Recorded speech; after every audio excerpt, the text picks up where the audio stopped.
Nous allons continuer. Euh, Nous allons inviter le professeur Ngachou qui va nous présenter les défis de la chirurgie valvulaire en Afrique subsaharienne. Professeur, vous avez la parole. Merci. Je vais essayer de faire aussi bien que nos jeunes enseignants. OK. Donc, après ces deux brillantes présentations sur le bilan de l'opérabilité, je vais maintenant avoir mon regard de chirurgien pour dire un peu ou mettre en lumière tous les défis que nous avons au quotidien pour prendre en charge nos patients au niveau chirurgical. Donc, déjà, cette diapo pour présenter le contexte où je travaille. Donc, c'est l'hôpital général de Douala, beaucoup d'entre vous ici le connaissent, 300 lits, gestion autonome. Hôpital universitaire, très habitué avec la coopération internationale. Et c'est un hôpital où le management est vraiment très motivé pour développer la cardiologie de haut niveau et la chirurgie cardiaque. Nous avons un plateau technique assez étoffé avec salle d'op, lit de soins intensifs, 6 lits de soins intensifs bien équipés. Vous voyez, nous faisons la chirurgie cardiaque là-bas depuis une dizaine d'années, chirurgie à cœur ouvert sous CEC. Et également là, depuis quelques mois, nous avons mis en route cette belle salle de dernière génération de coronographie dont nous avons commencé à faire la cardiologie interventionnelle. Notre expérience chirurgicale, ce sont les résultats d'un travail que nous avons fait il y a 2 ans pour revoir les patients justement dont on parle aujourd'hui, des patients rhumatismaux que nous avons opérés. C'était surtout des femmes et la tranche d'âge était environ de 40 ans. Donc vous voyez que le docteur Mpondo a présenté hier sa série. C'est Chisson, c'est un peu plus pédiatrique. Nous, c'est plutôt les jeunes adultes.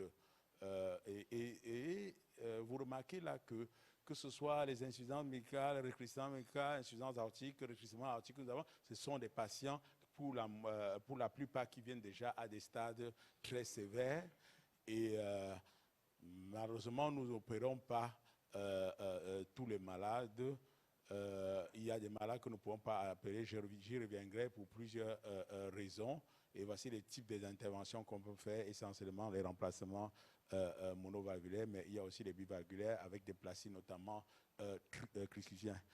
De cette activité, qu'est-ce que nous avons comme défi au quotidien? Comme vous en datez, le premier défi, c'est le défi de la pauvreté. Ça, ce n'est pas quelque chose de nouveau, puisque tout médecin au Cameroun sait que nous sommes dans un contexte où les patients sont assez démunis.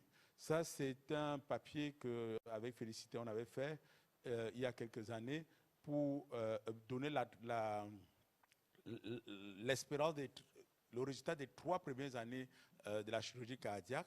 Qu'est-ce qu'on avait remarqué? C'est qu'il y avait un bon nombre de patients qui n'étaient pas opérés. Donc, on s'est amusé un peu de savoir quelles étaient les raisons. La plupart, c'était vraiment le coût de l'intervention qui était, pour eux, prohibitif. Donc, 3 millions, ce n'est pas facile de payer. Surtout qu'il y a quelques années auparavant aussi, j'avais fait la revue de tous les cas opérés, 10 ans de chirurgie, tous les cas opérés au Cameroun depuis le début de la chirurgie cardiaque. Ces patients avaient été suivis pendant 10 ans et dans ce travail qu'on avait publié dans une revue américaine, on voyait bien, si vous regardez ici, le salaire mensuel moyen de tous les malades qui ont été opérés. Vous voyez qu'on avait quand même une grosse majorité qui avait moins de 50 000 francs CFA de salaire. Donc vraiment, et il faut payer des interventions sur CEC où le coût moyen est de environ 2 millions 5, 3 millions de francs CFA. Vous savez bien que c'est difficile. Le deuxième défi, c'est le défi du plateau technique. Je ne peux pas me plaindre par rapport à l'hôpital général parce que je pense que l'hôpital général, c'est l'un des hôpitaux, si pas l'hôpital public camerounais, le mieux équipé, avec le plateau technique le plus étoffé et le plus diversifié. Malgré cela, il y a quand même des limites parce que, notamment en réanimation, il y a des cas que nous n'arrivons pas à opérer parce que malheureusement, il y a des instruments que nous n'avons pas. Par exemple, nous n'avons pas d'ECMO. Quand vous n'avez pas d'ECMO, vous ne pouvez pas prendre en charge les malades qui viennent avec des décompensations cardiaques avancées parce que c'est sûr qu'en post-opératoire, ils auront des défaillances et il faut les supplier en attendant vraiment d'améliorer la prise en charge. Nous n'avons pas de NO, de monoxyde d'azote disponible aux soins intensifs. Donc, tous les patients qui ont les hypertensions pulmonaires, on freine assez sévère, on freine parce que s'il faut aller à l'ISI et qu'il faut les donner des NO, on ne pourra pas. Nous avons une cardiologie intervention qui commence, mais on ne peut pas faire toutes les interventions parce que nous avons aussi les problèmes d'approvisionnement, et ça je regrette, de matériel, de disposables. Et au niveau de la chirurgie cardiaque pédiatrique, nous ne sommes pas encore assez outillés avec tout le matériel spécifique pour la pédiatrie. Et le gros problème, bien sûr, même quand pour le matériel existant, c'est le problème de la maintenance, qui est un gros problème. Et souvent, vous ne pouvez pas opérer parce que tout simplement, on vous dit l'appareil de gazo est en panne. L'appareil de gazo en panne, c'est un bête appareil qui ne coûte pas 2 millions de francs. Mais s'il est en panne, vous ne pouvez pas faire la chirurgie cardiaque. Vous ne pouvez pas, malgré tout l'investissement, vous ne pouvez pas faire parce que les gaz de sang, on doit les analyser en paire opératoire. Donc, vraiment, le défi est énorme sur le plan de la maintenance. Et bien sûr, aussi le défi des ressources humaines. Pour faire de la chirurgie cardiaque, il faut beaucoup de monde.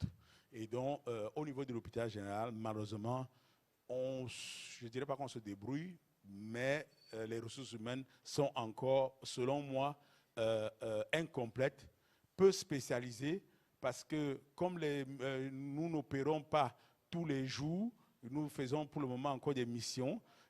Quand l'infirmier, par exemple, a fini la chirurgie cardiaque, le lendemain, elle est en train de faire les côlons, elle est en train de faire l'orthopédie. Donc, c'est difficile dans ce contexte d'hyper spécialiser les gens. Les coraux, même qu'on a commencé, le technicien, il fait les coraux, on finit pendant une semaine une série. Après, il va faire les radios de thorax, des poumons. Vous voyez, donc c'est difficile de fidéliser. Et bien sûr, il y a peu de monde. Souvent, il faut se batailler pour trouver le personnel. Les ressources humaines sont assez insuffisantes. Et souvent, il y a un problème de motivation parce que, vous savez, pour travailler souvent et être performant, on a besoin de la reconnaissance des perdièmes et tout ça, mais c'est un peu difficile parce que ce n'est pas prévu par les textes et tout, donc c'est difficile de donner des salaires extra à du personnel, donc c'est un gros problème. Donc, pour revenir, insister sur le problème des ressources humaines, vous voyez cette diapositive qui précise américain dans les guidelines 2020 qui disent ce qu'il faut pour faire la chirurgie cardiaque. Il faut vraiment cette multidisciplinarité. Donc, sans ça, et c'est une recommandation très forte. Ici, excusez-moi pour la dia, elle est un peu petite, mais ça, au fait, c'était pour vous dire ce qu'on appelle centre de chirurgie cardiaque spécialisé dans la réparation ou les traitements des valvulaires. Quels sont les requis, les prérequis d'un centre de niveau 1, d'un centre de niveau 2. Et quand vous voyez, je pense que nous, en étant les meilleurs au Cameroun, je ne pense même pas qu'on est au niveau 4, si le niveau 4 devait exister. Donc, ça, je vous passerai des diapositives pour ceux qui le souhaitent. Et troisième défi, c'est le défi maintenant technique, parce que au niveau technique, il y a toujours ce débat de savoir est-ce qu'il faut réparer les valves ou est-ce qu'il faut les remplacer. Il est clair que dans la littérature, déjà ce papier de 2012 disait que quand on réparait, par exemple, on comparait les patients réparés et les patients remplacés, où on avait remplacé les valves, la survie actuelle était meilleur à 10 ans, à 14 ans, était meilleur pour les patients chez qui on avait fait une réparation. Même comme les résultats n'étaient pas significatifs, cet autre travail fait par une équipe malaisienne qui montre qu'ils avaient une prise en charge un peu agressive avec une réparation maximale des patients entre 10 et 18 ans. Cette étude a montré que vraiment les résultats à long terme étaient nettement meilleurs chez les patients qui avaient eu des réparations. Vous voyez avec ici les couples de Kaplan-Meier, ici en bleu, les patients qui ont eu réparation, et en rouge, les patients qui ont été remplacés. Et vraiment, la différence était fortement significative. Donc, selon eux, les résultats étaient de bonne qualité et qu'il fallait absolument, chez les patients, particulièrement chez les patients très jeunes, faire les réparations. Mais notre contexte, c'est que nous vivons au quotidien à l'hôpital. C'est quoi? Ça, c'est le travail du professeur Kingé, le registre valvatrique, qui montre que la majorité des patients, donc près de 45% des patients qui arrivent pour un problème valvulaire rhumatismal, ce sont des patients qui arrivent avec un stade sévère. Donc, notre travail, notre étude aussi qu'on avait faite montrait que beaucoup de malades, chez nous, c'était plus de à peu près 55% des patients arrivaient à des stades sévères. Donc, ce qui veut dire que quand les valves sont altérées, calcifiées, c'est souvent difficile de faire des réparations. Les réparations sont réservées chez les patients qui arrivent un peu plus tôt, qui ont des valves encore pas trop calcifiées, qui ont des ruptures de cordage ou qui ont des valves redondantes. Autre chose, pour faire les plasties, il faut une équipe bien entraînée, bien outillée, parce qu'il ne faut pas oublier l'impact financier d'un échec de réparation. Ça veut dire qu'il faut réopérer le malade dans un délai court et que le malade déjà, pour faire la première intervention, c'était la croix et la bannière. Imaginez-vous si on vous devait lui dire dans un mois que finalement ça n'a pas marché, la plastie, il faut repasser au billard. C'est catastrophique pour les patients. Donc, autre défi aussi, c'est de pouvoir faire les techniques mini-invasives. Il y a des techniques mini-invasives qui existent pour le traitement des valvulopathies, mais le plateau technique, malheureusement, pour le moment, ne le permet pas. Le choix des valves, c'est un autre défi. Savoir est-ce qu'il faut mettre des valves mécaniques ou des valves biologiques aux patients. Les recommandations disent et ont un peu tranché et nous mettent un peu plus à l'aise parce que les recommandations avec un niveau d'évidence 1C disent que si nous pensons que le malade ne peut pas suivre une anticoagulation efficace, il faut mettre des bioprothèses. Avant, on hésitait, les recommandations n'étaient pas claires, donc maintenant, elles sont claires. Si vous avez un patient, même s'il est jeune, et que vous pensez que le patient ne pourra pas suivre l'anticoagulation, vous pouvez donner une bioprothèse en toute évidence. Ça, c'est pour le choix de base. L'autre défi, je termine bientôt, c'est le défi du suivi des patients. Vraiment, opérer un malade, ce n'est pas tout. Enfin, il faut les suivre. Souvent, parce que qu'est-ce qu'il faut suivre? Notamment l'anticoagulation. Voir si les malades respectent l'anticoagulation. Il faut vraiment suivre également l'évolution de la valve parce que les valves peuvent au fur et à mesure se détériorer, peuvent avoir des complications. Donc il faut peut-être les prendre en charge tout. Donc il y a ce suivi et souvent les patients peuvent être perdus de vue. C'est pour ça qu'il faut un counseling très très rapproché pour les patients. Rappeler la prévention secondaire parce que quand on opère, il ne faut pas oublier, surtout quand les patients sont jeunes, qu'il faut une prévention secondaire par des antibiotiques pendant tout, parce que les valves même implantées peuvent se réinfecter et bien sûr inciter sur le mode de vie. Il y a également le défi du disposable parce que la chirurgie cardiaque, c'est beaucoup de consommables, les consommables hyper spécialisés qui est souvent rare, cher.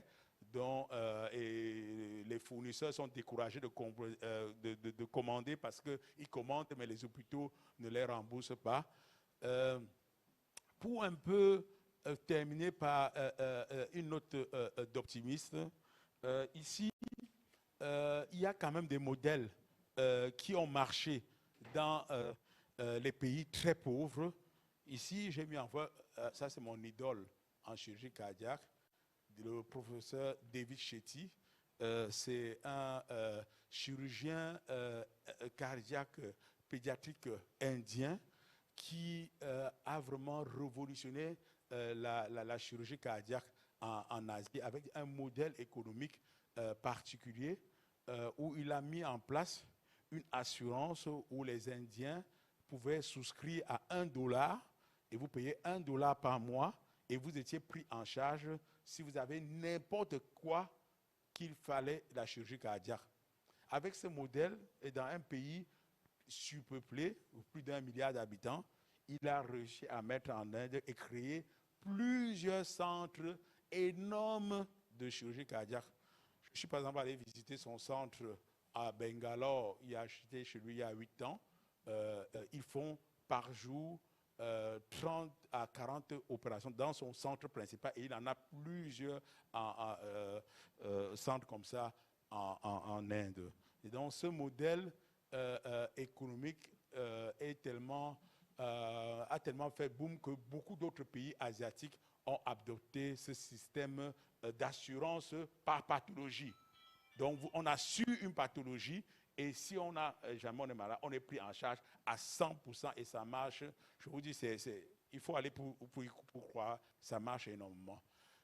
Et également, toujours avec, dans la même idée, il y a d'autres personnes qui essaient maintenant de développer des valves low cost, des valves faites dans les pays en voie de développement qui sont très très efficaces, des résultats similaires aux autres valves actuelles, mais ce sont des valves qui coûtent 10 fois moins cher que les valves existantes sur le marché. Voilà, la recherche, bien sûr, pour développer des choses qui vont marcher, des choses qui sont spécifiques pour notre contexte africain, comme les Indiens l'ont fait. Il faut que nous fassions de la recherche. Il faut que nous développions des travaux avec nos patients. Nous faisons la recherche fondamentale. Quels sont les types de pathologies rhumatismales que nous avons? Quels sont les types de valves qu'on peut développer? Au niveau du suivi, quels sont les guidelines qu'on doit mettre en place pour nos patients en Afrique? Ça, c'est nous qui devons faire. Donc, pour terminer, en résumé, les plus grands défis, c'est les défis, bien sûr, de la pauvreté. Vraiment insister pour que, si au niveau institutionnel, on pouvait développer l'assurance maladie, et la chirurgie cardiaque, c'est un travail d'équipe. Et donc, il faut étoffer, former les équipes, développer l'esprit de multidisciplinarité au niveau technique, essayer vraiment de mettre en place des programmes pour que les malades arrivent moins malades. Donc, c'est-à-dire qu'il faut qu'on traite les malades, on éduque les malades à venir plus tôt. Et donc, bien sûr, il y a le disposable et puis le suivi à long terme qui est fondamental. Je vous remercie. Merci, professeur, pour votre présentation exemplaire.